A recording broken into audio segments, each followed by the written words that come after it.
আসসালামু আলাইকুম রহমতুল্লাহি ওয়া বারাকাতুহু। গুরুত্বপূর্ণ একটা ভিডিও নিয়ে আপনাদের মাঝখানে আবারও হাজির হয়ে গেলাম আমি শাকিল খান। তো আজকে আমরা একটি হাওর এলাকায় অবস্থান করতেছি। তো উত্তরবঙ্গে জানেন আপনারা ধানের জন্য সবচেয়ে বিখ্যাত হচ্ছে ময়মনসিংহ বৃহত্তম জেলা। তো এখানে দেখেন একটি ক্ষেত একেবারেই আপনার জৈলাপুইরা সারকার হয়ে গেছে। জৈলাপুইরা মানে এই ধানগুলি একবারে সব মারা গেছে, ঠিক আছে। এখানকার টানা ঘন বর্ষণ বৃষ্টি এবং শিলাবৃষ্টিতে এই ধানগুলি একেবারে মারা গেছে। বিশাল বড় একটা জমি, ঠিক আছে। কৃষকের অবস্থা একেবারে বেহাল দশায়। যে এখানে যে ধানগুলি দেখতেছেন মনে হচ্ছে যে মনে হয় পেকে একেবারে হলুদ হয়ে আছে, কিন্তু এগুলি সব কিন্তু আপনার শোষা বলে এখানে, ঠিক আছে, ধান নয়। মানে একবারে সব জমিটা একবারে নষ্ট হয়ে গেছে। আপনি যদি তাকায় দেখেন পাশের জমি কীরকম আর এই জমি কীরকম, ঠিক আছে।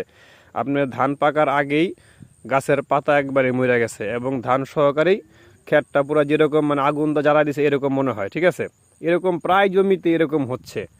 এবং এবারের ফসল কিন্তু কৃষকেরা অনেকটাই মার খাইতেছে জায়গায় জায়গাতে, যেরকম বৃষ্টি আপনার পাহাড়ি ঢলে সব ক্ষেত তলিয়ে যাচ্ছে, আবার শিলাবৃষ্টি অনেকের ধান একবারেই নষ্ট হয়ে গেছে, ঠিক আছে। সবাই দোয়া করবেন কৃষকদের জন্য, ঠিক আছে, কারণ কৃষক বেঁচে থাকলে কিন্তু আমরা বেঁচে থাকবো, ঠিক আছে। এই হইল অবস্থা।